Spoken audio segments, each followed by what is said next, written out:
평안히 주무셨습니까? 하나님 말씀을 대언하기 전에 한 가지 좀 정정을 하고 시작하겠습니다. 어제 설교 시작과 함께 말씀드렸던 한 글을 소개해드렸습니다. 할 일이 생각나거든 지금 하십시오. 그 글을 기록한 사람이 제가 찰스 스펄전 목사님이라고 소개를 했는데 제가 알던 글을 인터넷에서 찾아서 이렇게 가지고 오는데 조금은 이상했습니다. 그 글의 표현이 너무 현대적이었기 때문에. 근데 한 분이 좀 정정을 해주셔가지고 제가 정정을 합니다. 아동문학가이기도 하고 목사님이신 최효섭 목사님이 쓴 현대의 글입니다. 정정을 하겠습니다. 정확하게 인용을 하지 못해서 죄송을 합니다. 오늘은 우리가 침묵하고 있도다라고 하는 제목으로 말씀을 대언하겠습니다. 여러분의 캠프 책자에는 이게 내일 설교 제목으로 되어 있는데 오늘 아침 새벽과 내일 새벽 시간에 설교를 좀 바꾸도록 하겠습니다. 성경 열왕기 하 7장에 있는 말씀을 읽도록 하겠습니다.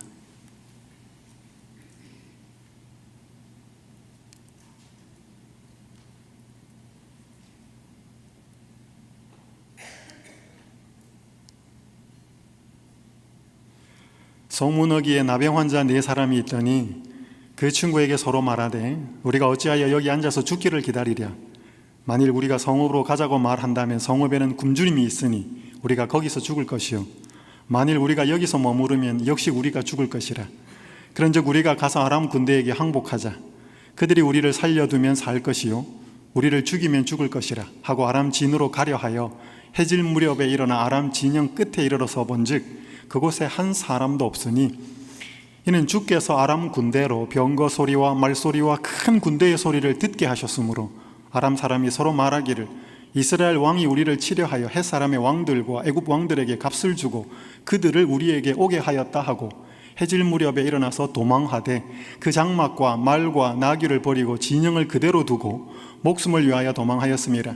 그 나병 환자들이 진영 끝에 이르자 한 장막에 들어가서 먹고 마시고 거기서 은과 금과 의복을 가지고 다시 감추고 와서 다른 장막에 들어가 거기서도 가지고 가서 감추니라. 나병 환자들이 그 친구에게 서로 말하되 우리가 이렇게 해서는 아니 되겠도다. 오늘은 아름다운 소식이 있는 날이거늘 우리가 침묵하고 있도다. 만일 밝은 아침까지 기다리면 벌이 우리에게 미칠지니 이제 떠나 왕궁에 가서 알리자 하고 성읍 문지기를 불러 그들에게 말하여 이르되 우리가 아람 진에 이르러서 보니 거기에 한 사람도 없고 사람의 소리도 없고 오직 말과 나귀만 매여 있고 장막들이 그대로 있더이다 하는지라. 그가 문지기들을 부르매 그들이 왕궁에 있는 자에게 말하니. 아멘. 제가 고등학교 2학년 때의 일이었습니다. 저는 일요일이면 학교에 가서 공부를 했습니다. 자습을 했습니다. 집에 그렇게 공부를 할 수 있는 환경이지 않았기 때문에 학교는 이제 학교에 자습을 하러 오는 학생들을 위해서 한 학교 한 층에 교실 몇 개를 자습실로 개방을 하고 있었습니다. 한 일요일에 학교에 갔는데 이제 그러니까 자기 반에 들어가는 게 아니고 1, 2, 3학년이 다 섞여서 몇 교실에 이제 공부를 했습니다. 근데 그 학교의 복도에 소화기가 설치가 되어 있는데 그 좀 개구장이 장난치는 아이들이 몇 사람이 놀다가 이 소화기를 들고 장난을 치고 놀다가 이게 분사가 됐습니다. 이 파운드 이게 이제 가스 확 나가면서 이제 자기들도 뒤집어 쓰고 막 그렇게 된 거죠. 아이들이 이제 치운다고 치웠지만 이게 분말 가루기 때문에 이제 흔적이 남을 수밖에 없었습니다. 다음 날 학교 선생님들이 이걸 확인하고 이제 단단히 화가 났습니다. 당직 선생님 누구였어요? 당직 선생님이 이걸 체크를 못했습니다. 그날 이제 당직 선생님이 화가 나서 여러 교실도 그 자습실로 개방된 그 아이들을 찾기 위해서 이제 교실마다 다녔습니다. 저희 반에도 들어오셨습니다. 선생님이 앞에 서서 물었습니다. 어제 학교에 공부하러 온 사람 손 들어봐. 그래서 제가 들었습니다. 이제 저를 포함해서 몇 명이 손을 들었어요. 그리고 어제 혹시 소화기 들고 장난을 치르고 소화기에 발사되는 걸 본 사람 손 그대로 들고 있어. 저는 들고 있었어요. 그러니까 분위기가 좀 이상해요. 왜냐면 제가 그때도 눈이 나빴고 지금도 눈이 나빠서 저는 항상 수업할 때 자리가 제일 앞자리예요. 그래서 제가 뭔가 뒤가 좀 이상해. 손을 들고 뒤를 돌아보니까 아무도 손을 들고 있지 않았어요. 왜냐하면 그때 공부하러 온 학생들 중에는 다른 친구들도 있었고, 그 소화기 가지고 장난치고 이걸 분사하는 친구를 본 친구들이 있었거든요. 다른 반에도 있었고요. 근데 몇 반에도 그게 안 나오니까 선생님이 저희 반까지 왔는데 유일하게 손을 든 사람이 저예요. 너 교무실에 잠깐 따라올래? 갔어요. 뭐 제가 공부하러 왔죠, 그거 장난치는 거 봤다고 손 들고 있었죠, 말을 안 할 수가 없어요. 그래서 이야기를 했어요. 그리고 나니까 학교에 소문이 나기 시작했습니다. 오재호라는 놈이 고자질을 했다. 저는 일이 그렇게 될 줄을 몰랐습니다. 며칠 뒤에 학교를 마치고 가는데 이제 학교에서 소위 좀 논다는 친구들 있잖아요. 그 중에 한 명이 이제 저한테 와요. 그래서 야, 너가 고자질 했다며? 이제 이렇게 시비를 거는 거예요. 그러더니 조금 있으니까 학교에서 이 좀 주먹 쓰는 아이들이 저를 삥 둘러싸요. 그러더니 이제 순간적으로 날아오기 시작하는 겁니다. 제가 그 일 후에 그 아이들에게 집단 폭행을 당했습니다. 그 장난을 치고 온 아이들 중에, 논 아이들 중에 이제 소위 말하는 좀 노는 아이가 한 명 있었고, 이제 그 아이들이 이제 다 이제 탈로가 났으니까 선생님한테 불려가서 혼이 나오고 막 그렇게 한 상태에서 이제 자기들끼리 이야기를 한 거죠. 몇 학년 몇 반에 누가 고자질을 했다. 사건이 훨씬 커졌습니다. 저는 진단 몇 주가 나오고, 그 부모들 오고, 저희 어머니 학교 가고. 저는 그 사건을 겪으면서 대단히 좀 생각이 복잡했습니다. 내가 본 것을 보지 않았다고 말을 했어야 했나? 내가 정말 고자질한 건가? 내가 너무 순진했나? 내가 만약 그때 눈이 나빠서 제일 앞자리에 앉지 않고 혹시 뒤에 좀 앉아 있었으면 다른 친구들이 하는 것을 보고 나도 눈치 보면서 손을 들까 말까 했을까? 뭔가 되게 복잡했어요. 그때 제가 하나 깨달은 게 있습니다. 무언가 본 사람이, 경험한 사람이 그것을 반드시 알려야 하고 말해야 될 상황이 될 때 다 말을 하는 것은 아니라는 것이었습니다. 침묵하고 있는 사람이 있더라는 것이었습니다. 때는 BC 850년경이었습니다. 아람 왕 베나닷이 북방 이스라엘을 침략하고 사마리아 성을 포위합니다. 그 당시에 강대국들의 전쟁 스타일은 약소국을 침략할 때 장기전을 펼쳤습니다. 아예 식량을 많이 들고 가서 그 도시, 수도들을 포위하고 그 안에 식량이 떨어질 때까지 기다리는 것입니다. 장기전입니다. 그 포위된 성에는 당연히 식량이 떨어졌고 급기야 사람들은 자기 자식까지 잡아먹는 상황이 발생했습니다.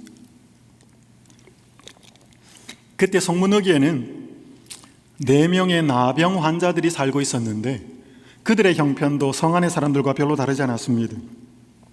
거기 있어도 굶어 죽을 것이고 아람 진으로 가도 잡혀 죽을 것이고 성 안에 들어가 봐야 없고 어차피 죽을 상황이었습니다. 차라리 아람 군대에게 항복이나 하자. 그래서 아람 진으로 이제 갑니다. 그런데 그들은 엄청난 장면을 목격합니다. 군인들이 하나도 없어요.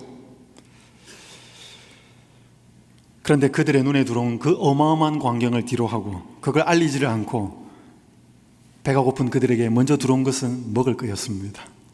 배가 터지도록 먹었습니다. 그 다음에 보이는 것은 금, 은, 보물, 옷들이었습니다. 또 그것들을 가지고 여기저기 숨겨두면서 채우고 신이 났습니다. 정신이 없었습니다. 그러나 그들에게 성령이 임하십니다. 우리가 침묵하고 있도다 라는 사실을 깨닫게 합니다. 오늘 저는 이 증인 4명의 나병 환자들의 이 증인의 모습, 그들이 어떻게 증인의 모습이 되어갔는지, 그들이 성령을 통해서 어떻게 삶이 변화되고 무슨 삶으로 바뀌었는지를 살펴보도록 하겠습니다. 이들의 삶을 좀 세 부분으로, 세 단계로 나누어서 좀 설명을 하겠습니다. 첫 번째는 이 네 명의 나환자들이 동포의 고통에는 무관심하며 자기 것만 챙기는 단계였습니다. 성경 읽었던 부분을 좀 더 있습니다. 열왕기하 7장 6절에 보면 이는 주께서 아람 군대로 병거 소리와 말소리와 큰 군대의 소리를 듣게 하셨으므로. 여러분, 들은 사람들은 누구예요? 아람 군인들입니다. 뭔 소리를 들었어요? 탱크 소리, 그죠? 여기 병거 소리, 말소리, 말발굽, 그죠? 큰 군대의 소리가 오는 걸 듣게 하셨습니다. 실제로 온 게 아니었습니다. 뭐 어떻게 보면 환청일까요? 그런데 이걸 누가 듣게 하셨다고요? 주께서, 하나님께서. 다른 말로 표현하면 하나님의 역사로 그 아람 군대들의 귀에 엄청난 공포심이 초래되는 소리를 듣게 하셨습니다. 아람 군대는 이스라엘이 헷과 애굽에서 용병을 고용해서 자신들을 공격하는 줄 알고 겁이 나서 도망가 버렸습니다. 당시 전쟁에서는 용병을 고용하는 일이 흔한 일이었습니다. 그러나 그때의 그 결과는 용병 때문이 아니라 하나님께서 이스라엘을 불쌍히 여기셔서 그들을 위해 그분께서 특별한 일을 행하셨기 때문이었습니다. 이스라엘이 뭔가 잘했기 때문이 아니라 그들이 죽을 수밖에 없는 상황 속에서 그들이 능력이 있어서 그들이 뭔가를 잘했기 때문이 아니라 그들을 불쌍히 여기신 하나님께서 아람 군대를 물러가도록 역사하셨습니다. 그러자 굶주렸던 이 네 나환자들이 그 광경을 목격합니다. 그러나 너무나 흥분이 되어서 이 텐트 저 텐트 다니면서 먹고 마십니다. 실컷 먹고 나니 보물들을 챙기기 시작합니다. 그게 지천에 깔렸으니, 아무도 없고 그 네 사람만 있었으니 얼마나 신이 났겠습니까? 제가 어릴 때 한 꿈을 꾸었어요. 꿈을 꾸는데 동전이 막 지천에 깔린 것입니다. 지폐는 없었어요. 동전이 너무너무 많았어요. 그래서 너무 신나가서 막 주웠어요. 끌고 모았어요. 호주머니에 집어넣고 뭐 봉지에도 담고 그러다가 깼어요. 그래서 제 호주머니를 막 뒤졌습니다. 꿈이었어요. 와, 얼마나 아쉽던지. 여러분, 저는 그때 그 사건이 제게는 꿈이었지만 이 네 명의 나병 환자들에게는 실제였습니다. 그런데 그들이 자신들의 배를 채우고 자신들의 주머니를 채우고 있을 때 사마리아 성에 있던 그들의 동포 백성들은 굶어 죽어가고 있었습니다. 자식들을 잡아먹으며 인륜의 어떤 정마저 저버리는 비참한 상태에 놓여 있었습니다. 그들이 하나님께서 이루신 놀라운 일 행하신 것을 보았음에도 불구하고 알리지 않고 있었을 때 그의 동포들은 죽어가고 있었습니다. 여러분, 거기 있어도 죽고 아람 진으로 가도 죽을 수밖에 없는 이 네 명의 나병 환자들은 결국에는 죽을 수밖에 없는 모든 죄인들, 모든 사람들을 상징적으로 보여줍니다. 사람은 돈이 많아도 죽습니다. 돈 없어도 죽고요, 많이 배워도 죽고 못 배워도 죽습니다. 남자도 죽고 여자도 죽고, 더 높은 자리에 있는 사람도 죽고 뭐 낮은 자리에 있는 사람도 죽고 다 죽습니다. 더 큰 죽음은 영원한 죽음이죠. 굶어 죽을 수밖에 없었던 이스라엘 백성들을 위해서 하나님께서 큰 일을 행하셨듯이 영원히 죽을 수밖에 없는 우리들을 위해서 하나님께서 큰 일을 행하셨습니다. 그것이 바로 십자가입니다. 사람이 자기의 구원을 위해서 스스로 탈출하기 위해서 아무것도 할 수 없고 하지 않았지만 사랑의 하나님께서 사람을 구원하시기 위해서 행하시는 역사를 우리는 은혜라고 부릅니다. 우리가 아직 죄인 되었을 때 그리스도께서 우리를 위하여 죽으심으로 하나님께서 우리에 대한 자기의 사랑을 확증하셨느니라. 그런데요, 우리는 그 은혜를 보고도 어떤 때는 감동적으로 경험하고도 우린 잘 잊어버려요. 왜 잊어버려요? 먹을 것 때문에. 왜 잊어버려요? 금은보화 때문에. 오늘 우리 주변에 오늘 우리의 눈을 들어보면 예수 그리스도가 우리를 위하여 행하신 놀라운 그분의 은혜를 감동적으로 발견할 수도 분명히 있는데, 그 주변에는 좋은 게 너무 많아요. 먹고 싶은 것도 많고, 갖고 싶은 것도 많고, 누리고 싶은 것도 많고, 그게 너무 많기 때문에 거기에 꽂히면서 예수님의 그 은혜를 잊어버리고 그것을 말해야 하는 우리가 침묵하고 사는 것입니다. 저는 제 인생에 있어서 매번 그렇게 특별한 경험은 아니었지만 몇 번의 하나님의 특별한 은혜를 경험하고 십자가를 경험하는 기회가 있었습니다. 한 번 학원에서 목회를 하는데 여름에 캠프를, 주니어 학생들을 데리고 캠프를 했습니다. 서울 지역에 있는 거의 한 10개의 학원 교회가 모여서 소백산에서 캠프를 했습니다. 어떻게 하다 보니까 제가 대장이 됐어요. 몇 개월을 캠프를 준비하는데 너무너무 힘들었습니다. 그리고 3박 4일의 캠프에 이틀을 먼저 들어가서 준비를 하고 무전기 하나를 손에 들고 하루에 3시간 이상을 잡은 것 같지가 않아요. 하루에 한 끼를 못 먹어본 것 같아요. 그렇게 다니니 너무 피곤했습니다. 근데 참석한 학생, 외국인 선교사, 주니어 교사, 목회자 이렇게 다 합치니까 500명이 넘어요. 엄청 큰 캠프였습니다. 근데 여기저기 터지는 문제들을 해결하고 쫓아다니느라 너무너무 힘들었습니다. 이제 캠프가 마치는 날 새벽이 되었습니다. 이제 좀 있으면 폐회식을 해야 되는 상황 속에 아침 새벽 일찍 눈이 떠졌습니다. 조용한 곳에 가서 기도를 해야 되겠다는 생각이 들었습니다. 그래서 이렇게 바깥으로 나가서 산책을 하다가 한 벤치가 있었고 그 옆에 잔디밭이 있어서 거기에 무릎을 꿇었습니다. 기도를 드리는데 제가 이 몇 개월과 그 전에 했던 이 캠프 준비를 위해서 쭉 했던 일들이 또 그것들이 머릿속에 이렇게 파노라마처럼 지나가요. 그러면서 제가 이 캠프 대장 맡아가지고 손해본 게 생각이 나요. 아이들하고도 못 놀아줬고 집사람하고 시간도 못 보냈고 제 개인적인 뭐도 못하고 그런 게 지나가요. 그게 파노라마처럼 쭉 지나가는데 신경질이 나요. 내가 왜 대장을 했던가. 근데 그게 잠시였습니다. 그러면서 머릿속에 쭉 이어지는 생각들은, 영상들은 이 캠프를 통해서 제가 받았던 축복들, 유익들이 머릿속에 쭉 지나가는 겁니다. 그때까지는 이런 대형 캠프가 없었기 때문에 목회자들하고 그렇게 친할 기회가 없었어요.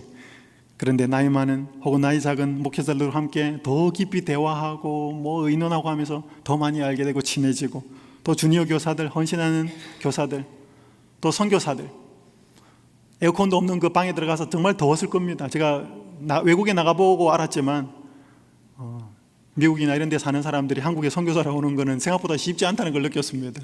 집 좁지요, 덥지요, 환경 불편하지. 어쨌든 헌신하는 선교사들, 또 몇 명의 많은 아이들은 예수님을 개인의 구주로 영접하고, 뭔가 이 캠프를 통해서 저의 어떤 손해보다는 얻은 것이 더 많다는 것이 머릿속에 쫙 지나가면서 이 입가에 미소가 지면서 너무너무 행복했습니다. 그때 제 머릿속에 한 가지 생각이 불현듯 탁 떠올랐습니다. 그 생각이 뭐냐 하면 내가 잃은 만큼 누군가가 얻게 된다는 것이었습니다. 내가 잃은 만큼 누군가가 얻게 되는데, 그것이 물질적인 것이든 그것이 영적인 것이든 내가 잃은 만큼 누군가가 얻게 된다고 생각이 딱 드는 순간 갑자기 예수님 생각이 났습니다. 예수님이 이 땅에 왜 오셨지? 예수님이 이 땅에서 왜 고난을 받으셨지? 예수님이 무엇을 잃어버렸지? 그걸 깊이 생각하는데 갑자기 제 눈에서 눈물이 흐르기 시작했습니다. 제가 생명을 얻은 것이 그분께서 생명을 잃어버렸기 때문이고, 제가 영혼을 얻는 것이, 시대의 소망에 보면 그분은 영혼을 잃어버릴 각오로 오신 것이었거든요. 저도 모르게 이런 기도가 흘러나왔습니다. 예수님, 제가 이 캠프 기간 동안 참 이런 것들로 인해서 힘들었는데 이런 것은 정말로 작은 것들이네요. 이런 것을 손해라고 생각해서 좀 서운했는데 그게 아니군요. 제가 이런 것을 통해서 누군가가 얻게 되었군요. 제가 예수님이 잃어버린 그 생명 때문에 제가 생명을 얻게 되었군요. 그러면서 예수님의 십자가가 쭉 생각이 나는데 너무너무 가슴이 벅차오르고 눈에는 눈물이 나오고 콧물 나오고 막 아마 다른 사람 옆에서 봤으면 가관이었을 거예요. 그날 새벽에 예수님은 저에게 얻는 것이 아니고 잃는 것이 예수님을 닮는 모습임을 가르쳐 주셨습니다. 예수님을 우리가 이 땅에서 많이 잃어버리면 많이 잃어버릴수록 예수님을 닮는 삶이라는 것을 보여주셨습니다. 그때 막 후회가 밀려왔습니다. 예수님, 제가 왜 좀 더 희생하지 못했을까요? 좀 더 제가 많이 잃었으면 좀 더 많은 사람이 얻을 수 있었겠는데요. 눈에는 눈물, 막 콧물, 막 입가에는 미소 가지고 그렇게 실컷 울고 이제 시간이 많이 흘러서 회식을 할 시간이어서 이제 들어가려고 일어서는데 그때까지 너무너무 피곤했던 어깨와 무릎과 온 만신을 두르고 있던 피곤함이 눈도 뜻이 사라져버렸습니다. 일어서는데요, 너무 몸이 가벼워요. 이상하다, 왜 이러지 어깨 만져보고 무릎 만져보고 제가 저를 막 더듬었습니다. 그런데요, 그때 말로 표현을 할 수가 없습니다. 정말 날아갈 것 같은 기분. 그 새벽에 예수님께서는 저의 몸도 마음도 회복시켜 주셨습니다. 그분께서 저에게 가르쳐 주신 것은 그분의 십자가가, 그분이 이루신 놀라운 일이 제 가슴에 이루어질 때 제가 가지고 있는 모든 문제들은 문제가 안 된다는 사실을 깨닫게 해주셨습니다. 저는 그때 사실을 돌이켜 생각할 때마다 얼마나 행복하고 얼마나 기쁜지 모릅니다. 근데요, 제가 살다 보면 그걸 자꾸 잊어버려요. 그분이 저에게 만나주시고 베풀어 주신 은혜가 너무 큰데 자꾸 잊어버려요. 뭐 때문인지 아시죠? 먹는 것 때문에, 금은 보화 때문에, 세상으로 눈이 자꾸 향하기 때문에 자꾸 잊어버려요. 한번 연수를 하는데 연수가 마치는 날에 한 목사님이 간증을 하시면서 자기가 연수 기간 동안에 쓴 시를 다 연수생들에게 나누어 주면서 간증을 하셨습니다. 이분이 쓴 시 중에 하나입니다. 나는 너보다 못하구나. 모기야, 너는 먹고 사는 일 그 하나에도 피 한 방울 얻기 위해 목숨도 거는데 나는 창조주의 피로 구속함을 입었어도 귀한 줄을 몰랐구나. 감사할 줄 몰랐구나. 나는 너보다 못하구나. 참새야, 너는 쌀 한 톨 얻기 위해 온 들을 헤매는데 긴 밤을 보내고도 아침을 노래하는데 나는 주께 드려진 헌물로 살면서도 은혜를 몰랐구나. 찬양할 줄 몰랐구나. 나는 너보다 못하구나. 이분이 연수 기도실에서 목회한테 좀 물렸어요. 그러면서 또 보고 이 목회자가 쓴 간증시지만 우리가 조금만 눈을 돌려보고 조금만 깊이 생각하고 우리 자신의 모습과 그분의 은혜를 살펴보면 감사하고 찬양하고 말해야 될 것이 너무 많음에도 불구하고 우리가 침묵하고 사는 경우가 많습니다. 그것은 자꾸 세상이 눈에 들어오기 때문입니다. 여러분, 김범석 의사가 쓴 이 천국의 하모니카라는 책이 있는데 이 책은 나환자들을 돌보며 느낀 것들을 책으로 쓴 책입니다. 그가 소록도에 가서 얼마 있지 않아서 그 섬에 감나무가 참 많다는 것을 압니다. 깨닫게 됩니다. 거리마다 감나무가 다 열려서 감이 잔뜩 열려 있는데 아무도 감을 따지 않아요. 그래서 그가 열심히 감을 따고 집에도 잔뜩 모아놓고 막 배 터지게 먹고 병원 갈 때 그 감을 들고 갔어요. 직원들 주려고. 그러면서 가서 이야기했습니다. 이상하네, 여기 감나무들이 이렇게 많은데 왜 사람들이 감을 안 따죠? 그때 그 중에 한 직원이 이렇게 말합니다. 선생님, 여기 감나무들이 참 많은데 왜 감을 안 따는지 아십니까? 감을 딸 손이 없어서 그렇습니다. 나환자들이 손가락 발가락 다 뭉그러지잖아요. 그러니까 이 짝대기 가지고 그걸 들고 딸 수가 없어요. 순간 이 감을 갖고 갔던 이 의사가 부끄러워지기 시작했습니다. 그러면서 이 책에 이렇게 기록합니다. 손가락 없이 산다는 것은 생각보다 불편하대. 조금만 생각해보면 불편할 것이라는 것을 금방 알 수 있는데도 우리는 내 손가락이 10개니까 내가 불편하지 않으면 남들도 불편하지 않으리라 생각하며 관심 없이 지낸다. 관심이 없으면 생각을 못하게 되고 생각을 못하면 배려도 못하게 된다. 남들의 불편함을 느낄 여유조차 없이 내 것 챙기기에 급급하며 살아간다. 혹시 우리 모습이 이렇지 않을까요? 오늘 우리가 배부르면 남들도 배부를 거야.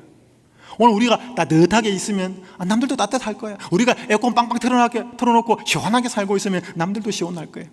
나병의 나병 환자들이 거기에서 배 터지도록 먹고 있을 때 사마리아 성에 있는 사람들의 잊어버려 그들도 뭐 먹고 있을 거야.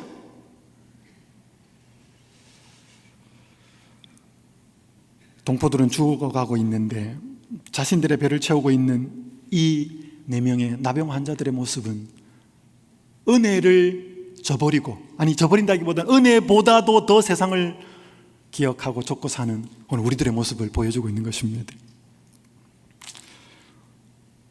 여러분, 이 사진 한 장은 윌리엄 밀러가 살았던 방입니다. 제가 한번 여기를 갈 기회가 있어서 가게 되었습니다. 너무 감동적이었습니다.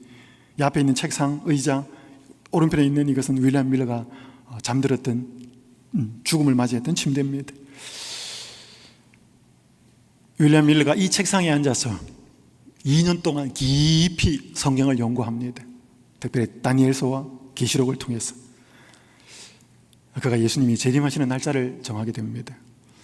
그가 깨달았던 중요한 말씀, 오늘 이 부분을 좀 더 뒤에 설명합니다. 다니엘 8장 14절, 그가 내게 이르되 2300주야까지니 그때 성소가 정결하게 되리라 하였느니라.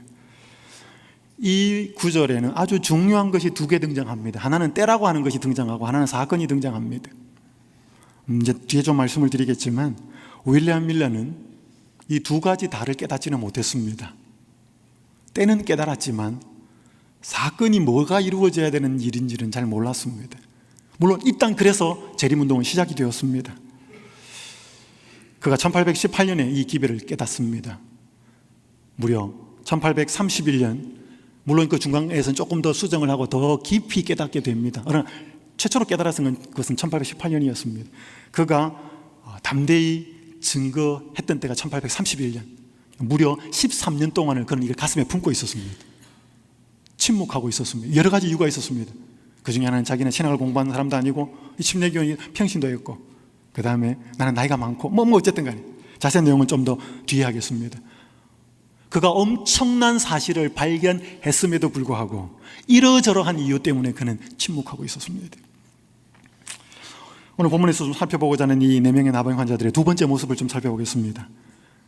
그들이 그렇게 살고 있던 동포들의 상태를 무시하고 자기 것만 챙기고 있던 그들에게 성령께서 역사하십니다. 2번째는 성령의 역사로 거룩한 깨달음을 얻는 상태입니다. 여기 열왕기 7장 9절 다시 읽습니다. 나병 환자들이 그 친구에게 서로 말하다, 이건 동시에 말하는 것입니다. 우리가 이렇게 해서는 아니 되겠도다. 오늘은 아름다운 소식이 있는 날이거늘 우리가 뭐하고 있도다? 침묵하고 있다. 여러분, 한 가지 질문을 드리겠습니다. 이 사람들이 침묵했을까요? 안 했을까요? 네?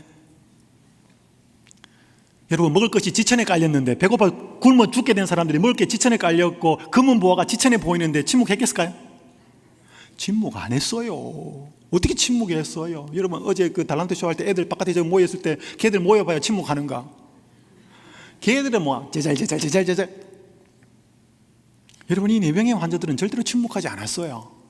엄청나게 말했습니다. 환호성을 질렀습니다. 얼마나 떠들었겠습니까? 신이 나서. 근데 그들이 자기가 뭐 하고 있다고 고백해요? 침묵하고 있다고 고백해요. 왜요? 말을 한다고 해서 다 말이 아니거든요. 해야 될 말을 하지 않으면 그건 침묵이에요. 반드시 해야 될 말을 안 하고 있으면 침묵입니다. 말을 아무렇게나 막 떠든다고 해서 그게 말하는 게 아니고 쓸데없는 말 많거든요. 그들이 배가 터지도록, 주머니가 터지도록 채우고 있을 때 갑자기 심각해집니다. 서로 말합니다. 이건 한 명이 말한 게 아니고 4명이 같이 말한 거예요. 그냥 된 게 아니고 성령께서 역사하신 것입니다. 자기들이 뭔 일을 행하고 있는지, 뭘 무시하고 있는지, 어떤 상태에 있는지 성령께서 알게 하십니다. 만일 밝은 아침까지 기다리면, 왜냐면 이 사람들이 해질 때 갔거든요. 해가 질 때 들어가가지고 뭐 뉘엿뉘엿지면서 뭐 하니까 이제 날이 좀 저무르고 뭐, 그래서 내일 밝은 아침까지 기다리면 벌이 우리에게 미칠지니 이제 떠나 왕궁에 가서 알리자. 누구의 역사에? 성령께서 역사하십니다. 이게 성령이 하시는 일이에요. 많은 사람들이 자꾸 성령이 임하면 뭐 입에 이상한 게 터져가지고 나오고 막 그런다는데, 물론 하나님은 필요하면 그 일도 하실 수 있을까요? 있어요. 제가 영상 하나 잠깐 보여드리겠습니다. 다른 친구가 이제 직장을 옮기려고 한다 하면서 점집에를 같이 가달라고 하는 거예요. 근데 저는 교회를 다니니까 가면 안 된다고, 갈 수 없다고 했더니, 다른 친구들이 간다고 하는 사람도 없고, 그리고 교회 다니는 아이니까 더 같이 가면 좋겠다.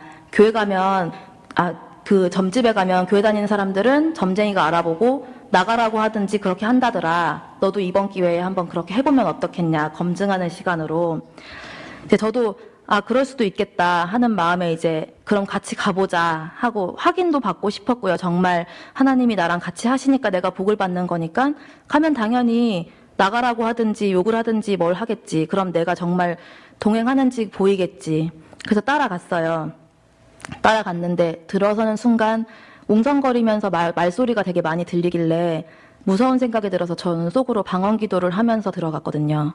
방언 기도를 하면서 들어가서 자리에 앉으려고 하는데 점쟁이 아주머니가 앉아서 저랑 친구를 번갈아 보시더니 저를 보고 웃으시는 거예요. 반갑게 웃으셨어요. 정말 해맑게 웃으시더니 앉자마자 이제 그만하라고, 지금 충분히 와 있다고. 저는 무슨 말인지 몰라가지고 멍하게 보고 있는데 그 점쟁이 아줌마가 중얼중얼 말씀을 하시는 거예요. 아바 싸바 뭐 제가 하던 방언 소리였어요.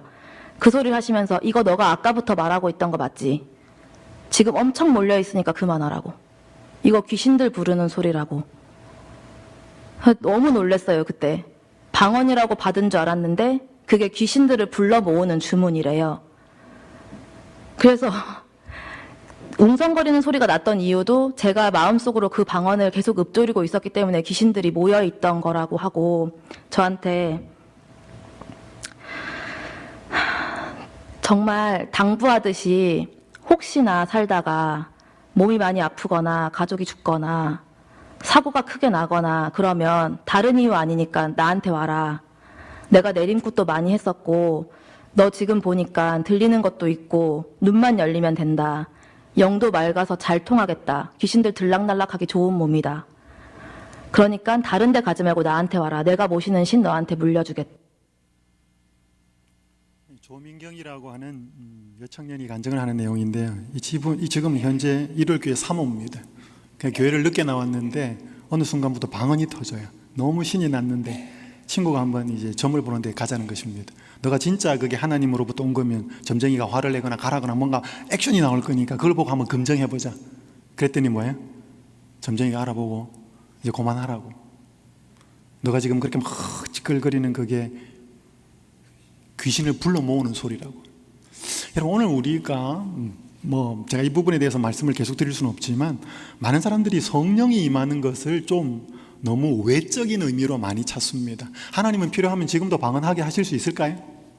있어요. 뭐 제가 알고 있는 한 분 중에서도 선교사로 나가서 어떤 PMM 선교사로 나가서 언어가 잘 안 되는데 성경만 가르치면 그 나라 사람들은 말을 잘하게 되고 잘 듣게 되고. 여러분, 하나님의 성령은 지금도 일할 수 있어요.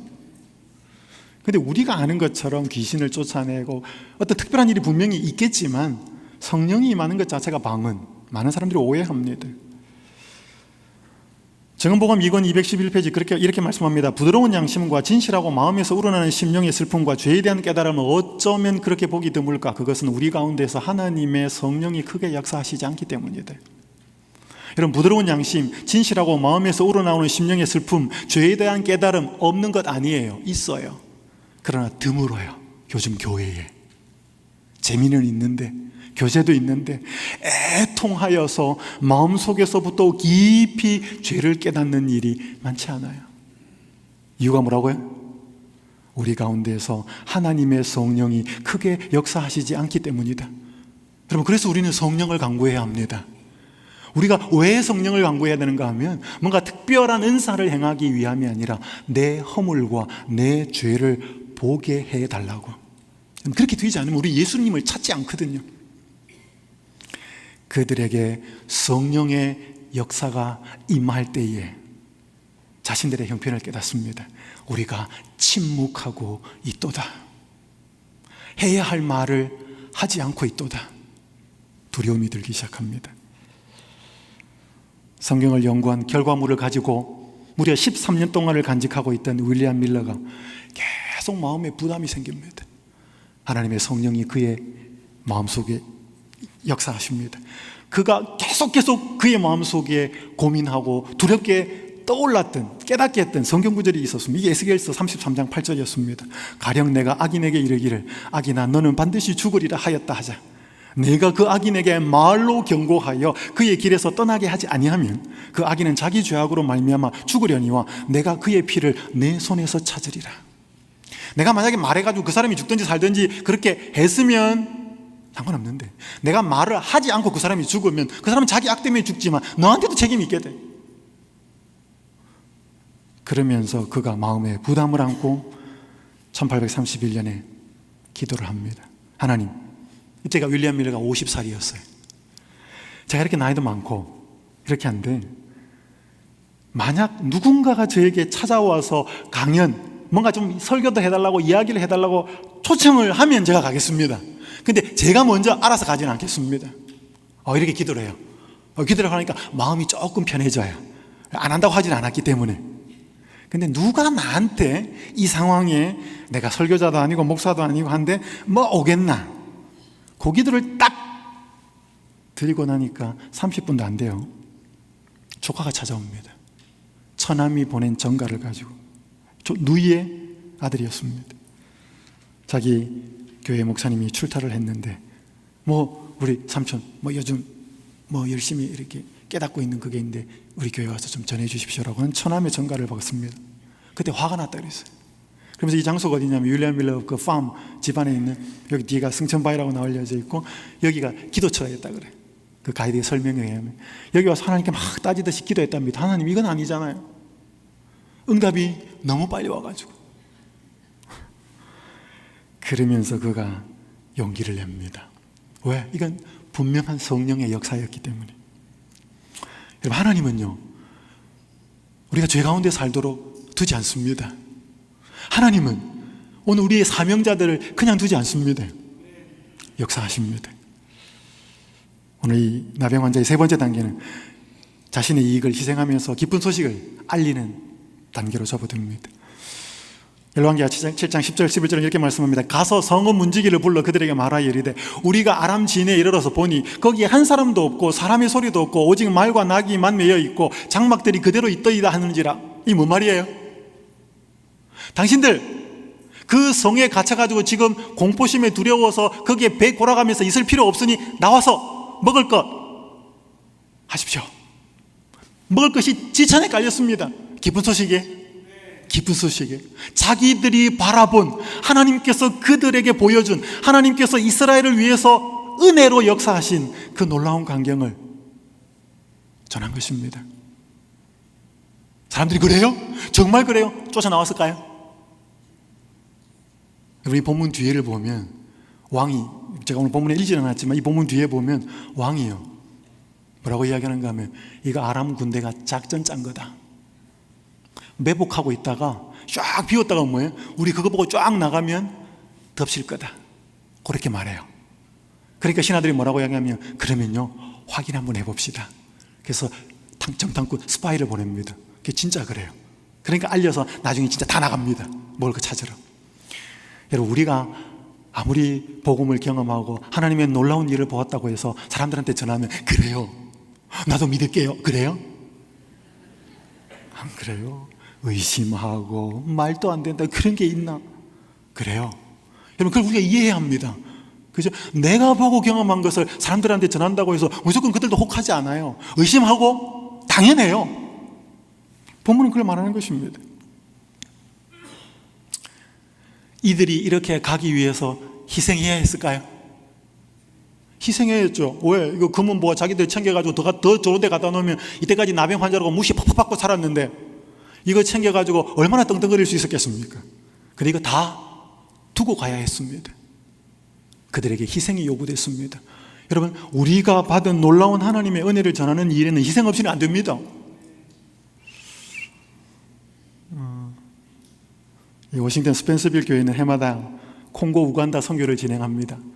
여러분들이 올해도 갔다 오셔서 대단히 수고하셨는데 우리 여기 한 집사님이 안식학교 때 간증을 하셨습니다. 감동적이어서 제가 끝나고 이거 좀 보내달라 그랬어요. 인용을 좀 해도 됐냐고 하니 그분이 허락하셨습니다. 이 선교는 뭐 굳이 우리가 아프리카 뭐 아니어도 이 선교는 아프리카에 사는 사람들을 돕는 것이 아니라 저를 이롭게 하고 생생히 살아계신 하나님을 느끼게 하는 여행이었습니다. 느슨해진 저의 믿음을 다시 팽팽하게 다잡아 주시고 더 넓게 더 멀리 바라볼 수 있는 시야를 주셨습니다. 제가 다시 선교를 가게 될지 이번 한 번으로 끝이 날지는 단언키 어렵습니다. 하지만 분명한 한 가지는 저는 이 선교를 통해서 살아계신 하나님을 보고 느끼고 맛보았다는 것입니다. 하나님이 오늘 우리에게 그분의 증인의 삶을 살라고 하는 것은 우리의 유익을 위해서입니다. 이때까지 계속 배우셨잖아요, 그죠? 여기 이런 글이 있습니다. 산상복음 62쪽에 하나님께 자신을 바치는 것은 희생이 요구될 것이다. 그러나 그것은 더욱 고상한 것을 위하여 저속한 것을, 신령한 것을 위하여 세속적인 것을, 영원한 것을 위하여 없어질 것을 버리는 희생이다. 여러분, 이거 희생이에요, 아니에요? 네? 대답해 보셔요. 여러분, 이게 희생이에요, 아니에요? 더욱 고상한 것을 얻기 위해서 저속한 것을 버리고 신령한 것을 위해서 세속적인 것을 버리고 영원한 것을 위해서 사라져 없어질 것을 버리는 게 희생이에요? 축복이죠. 여러분, 예수님 믿고 희생하는 사람 아무도 없어요. 끝까지 가봐야 돼요. 끝까지. 오늘 많은 사람들이 예수 믿으면 물질도 시간도, 오늘 우리가 희생하는 것은 그분이 우리에게 주시는 것을 맞바꾸는 것입니다. 여러분, 하나님이 말씀하시는 길은 물론 희생도 다릅니다. 그러나 그 길을 따라가면 이 글을 보십시오. 희생의 길인가 영광의 길인가? 윌리엄 밀러 이야기 좀 더 하겠습니다. 그가 그렇게 증언을 시작합니다. 그의 최초의 강연은 큰 종교적 각성을 일으켜 주었으므로 13가정에서 2사람을 제외하고 모두 회개하게 되었다. 성령이 역사하십니다. 제가 이제 여러분 여기 우리 1월 교인들도 계시고 제가 인터넷도 찾아보고 이야기도 많이 들으면 재림교회는 시한부 종말론자에 의해서 생긴 이단이다. 뭐 인터넷 찾으면 뭐 네이버든지 구글이든지 그게 제일 먼저 떠요. 윌리엄 밀러. 윌리엄 밀러는 재림교인도 아니었고요. 윌리엄 밀러는 재림교회가 조직되기도 전에 죽었어요. 윌리엄 밀러는 1849년에 죽었습니다. 재림교회는 1860년, 또 대총회가 조직된 건 1863년. 그러나 사람이 모이게 된 건 사실이에요.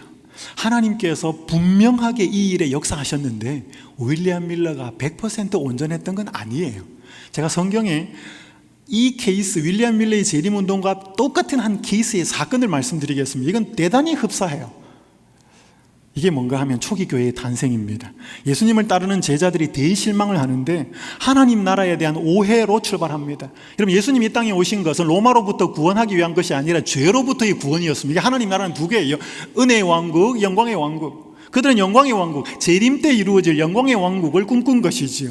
그러나 예수님은 십자가로 인하여서 은혜의 왕국을 이루기 위해서 먼저 오신 것이 이게 초림의 목적이었습니다. 그러나 그들은 오해합니다. 그래서 예수님이 죽으시자 그들은 대실망을 합니다. 그게 뭔가 하면 누가복음 24장 엠마오 마을로 가는 두 제자들의 실망은 예수님을 정말로 따랐던 사람들의 보여준 대실망의 상징의 모습입니다. 상징적이에요. 그들의 모습이었습니다. 그때 예수님께서 부활하신 후에 다시 성경 연구를 합니다. 제자들에게. 그러면서 오순절 성령이 임하고요. 초기 교회 혹은 초대교회가 탄생됩니다. 그러면서 초대교회가 탄생된 목적, 사도행전 1장 8절, 오직 성령이 너희에게 임하시면 예루살렘과 사마리아와 유대와 땅끝까지 이르러 내 증인이 되리라. 여러분, 이게 초기 교회, 초대교회가 교회가 탄생된 목적이었습니다. 여러분, 이 패턴이 1800년이 지난 후에 그대로 반복이 됩니다. 그게 뭔가 하면 재림운동에 참여했던 자들이 똑같은 패턴을 경험해요. 이게 뭐냐면 오해에서 출발합니다. 아까 윌리엄 밀러가 다니엘서 계시록 열심히 공부하면서 다니엘 8장 14절을 깊이 이해하지만 100%다 이해를 못했어요. 때와 사건이 이루어지는데 뭔가 때라고 하는 2300주라는 거, 물론 그 뒤에도 수정이 됩니다만은 그걸 분명히 어느 정도 이해해요. 그러나 사건은 정확하게 이해를 못했습니다. 성소가 정결하게 된다는 게 뭔지를. 그래서 이 재림운동이 시작이 됩니다. 하나님께서는 그들의 실수를, 이들이 오해를 하나님께서는 사용하시는 거죠. 재림운동도 하나님 분명히 역사하셨습니다. 그러나 그들이 완전하고 문제가 없었다, 그 뜻은 아닙니다. 하나님은 그걸 사용하셔서 더 큰 목적을 위해 사용하시는 것이죠. 이 초기 교회가 탄생되는 이때의 그들의 실수, 대실망을 통하여 초기 교회가 탄생되도록 하는 목적으로 사용하셨던 것처럼 다니엘 8장 14절에 성소에 대한 오해로 인하여 이들은 예수님이 재림한다고 생각했습니다. 왜냐하면 이게 예수님 재림하는 사건이 아니었기 때문에. 그래서 그들은 대실망을 경험합니다. 그러면서 그들이 모였던 사람들이 뿔뿔이 흩어지고 실망하고 한 사람도 있었지만 뭐가 잘못됐을까? 다시 깊이 성경을 연구하는 사람들이 모여듭니다. 그때 성령이 임하고요. 그래서 제7일 안식일 예수 재림교회가 만들어집니다. 여러분, 제7일 안식일 예수 재림교회는 또 하나의 교파가 아니에요. 이 교회는 요한계시록 14장에 기록되어 있는 세 천사의 기별, 역시 복음 전파의 사명을 위해 조직된 교회입니다. 여러분, 윌리엄 밀러가 실수한 거 있어요. 많은 사람들이 그저 이 재림교회를 바라보며 윌리엄 밀러의 시한부 종말론에서 어떻게 이렇게, 아니요. 하나님은 그의 연약함과 그의 깨닫지 못한 부분을 통하여서 더 역사하셔서 그것을 통하여 아름다운 하나의 결과물을 만들어내셨습니다. 예수님의 제자들의 실수와 허물을 가지고 초기 교회를 탄생시키셨던 것처럼 말입니다. 그래서요, 오늘 우리는 받은 사명이, 그분이 우리에게 보여주는 빛이 훨씬 더 큽니다. 제가 이제 한 이야기만 드리고 마치겠습니다. 이게 늘 부담이 컸어요, 저에게는. 제가 목사가 되고 이 기별을 깨닫고 난 이후부터. 그래서 이 부분을 어떻게 이제 사람들에게 감동적으로 할까? 그래서 이제 저도 배우고 해서 제가 제자훈련반들을 하기 시작했습니다. 서울영화원군에 있을 때 제자훈련반을 여러 개를 만들었는데 제가 여러 옵션을 뒀습니다. 일요일, 수요일, 목요일, 자관 예배드리는 날 빼놓고는 전부 다 제자훈련반을 만들어가지고 사람들이 자기들이 원하는 시간대에 오도록 했습니다. 근데 청년들은 너무 바쁘기 때문에 도저히 시간이 안 맞아요. 그래서 제가 제안을 했습니다. 그럼 우리 토요일 안식일 아침에 하자. 여러분, 안식일날 청년들 늦게 오거든요. 근데 여기에 몇 명이 모였습니다. 이 몇 시부터 제가 했냐면 청년들을 위한 제자훈련반은 토요일 아침 7시부터 9시 20분까지 였습니다. 그러니까 아침도 안 먹고 와요. 그래서 여기서 제자훈련반을 2시간 반을 하고 안식일 예배를 드리는 것입니다. 근데 저녁에 시간이 안 되어서 자기는 이 청년들이 하는 반에 오겠다고 여집사님 2분이 오셨습니다. 이 2분이 제가 서울영화원교회에 있을 때는 순서지가 양이 길었는데 그중에 참여마당이라고 하는 한 부분이 있었는데 그거는 성도들이 자기가 삶에서 신앙에서 경험한 것들을 간증하는 코너예요. 한 분이 거기에 글을 쓰셨습니다. 요즘 교회에서 진행되는 제자훈련반에 참석하면서 과거에 경험했던 그 행복보다 더 큰 행복을 맛보고 있습니다. 형편상 저녁 시간이 여의치 않아 안식일 아침 7시부터 9시 20분까지 진행되는 청년들의 시간에 참석하고 있습니다. 한 청년은 동인천에서 새벽 5시에 출발하는 지하철 첫 차를 타고 옵니다. 제자훈련 시간마다 넘쳐나는 감동과 사랑의 체험에 푹 빠진 청년들, 받은 은혜와 축복이 너무 감사해 벅차오르는 감정을 눈물로 토해내는 청년들, 그 현장에 함께 있는 것만으로도 얼마나 큰 희열이 있는지 모릅니다. 제자훈련 시간을 통해 청년들의 순수함과 아름다운 모습을 안식일 이른 아침마다 보고 있습니다. 삶에 지쳐 쉼이 필요한 안식일 아침, 제자훈련반을 통해 감동을 경험할 때마다 육신의 피곤함을 잊게 됩니다. 재림교인에게 안식일은 신앙의 전부라고 할 만큼 의미 있는 날이듯 제게 제자훈련의 시간은 어느새 안식일을 손꼽아 기다리는 또 하나의 이유가 되었습니다. 감격의 장으로 인도해 주신 하나님께 감사를 드립니다. 전도가 영적 체험 없는 건조한 심령을 짜내는 것이 아니라 말씀의 풍성한 은혜가 자연스럽게 넘쳐서 흘러나가는 것임을 배우게 되었습니다. 제자훈련반 시간에 배운 말씀을 나누고 싶어서 새벽 운동 시간에 함께 운동하는 옆 사람들에게 다가가 배운 말씀을 전하기도 합니다. 형편이 맞지 않으면 개인 스마트폰으로 페이스북을 열어 목사님의 설교를 들려주기도 합니다. 배운 말, 이 제 설교라고 하는 게 말하는 거 아닙니다. 서울양원교회는 목사님 10명이 넘었기 때문에 다양한 목사님들의 설교가 있었습니다. 배운 말씀이 잘 생각나지 않아 적절하게 전할 수 없을 때에는 목사님에게 지체 없이 전화를 걸어서 배운 말씀에 관해 다시 묻기도 합니다. 때를 따라 돕는 은혜로 늘 곁에 다가오시는 하나님의 사랑을 깨닫게 하시고 깨달은 말씀을 나누려는 자원하는 마음을 주신 하나님께 감사드립니다. 요즘 너무나 행복합니다. 말씀을 나누는 것이 세상의 무엇과도 비교할 수 없는 기쁨과 감동이 되고 있습니다. 성경을 다시 체계적으로 배우면서 성경을 꽤 안다고 생각했던 교만한 마음에 조금은 어린아이와 같이 변하는 제 자신을 보게 됩니다. 사랑하는 여러분들이시여, 오늘 우리 예수님이 우리에게 은혜로 죽을 수밖에 없는 우리들을 위하여 놀라운 일을 행하셨습니다. 예수님이 이루신 그 놀라운 구원의 소식을 알고도 듣고도 경험하고도 사람들의 고통에, 사람들의 피로에 혹 무관심하면서 내 것 챙기기에 급급하며 살고 있지 않으십니까? 오늘 그런 우리를 향하여 성령께서는 예수님이 이루신 구원의 놀라운 기쁨과 그 가치와 그리고 또 그 기준에 합당하게 살지 못하는 우리들의 모습을 깨우치기 위하여 역사하고 계십니다. 그 성령의 역사를 깨달으며 날마다 그분의 은혜의 감격과 우리 자신의 이기적인 모습을 깨닫고 사십니까? 자신을 희생하며 예수님께서 놀라운 이루신 그 구원, 하나님께서 이루신 그 구원을 그 내 나 환자들은 희생하며 그 소식을 증언하기 위해 달려갔습니다. 여러분, 그들은 보통 사람들이 아니었습니다. 여러분, 나병 환자들은 일반인들과 섞일 수가 없어요. 격리되었지. 그들은 아마 달려갔을 때 돌멩이가 날아왔을지도 모릅니다. 어디 너희가 여기에 감히 우리에게. 그들은 핸디캡이 있는 사람들이었습니다. 그러나 그들이 받은 것이 있었기 때문에, 그들이 본 게 있었기 때문에 그걸 전하지 않으면 화가 임할 것 같은 그런 깊은 성령의 부담감을 갖게 되었습니다.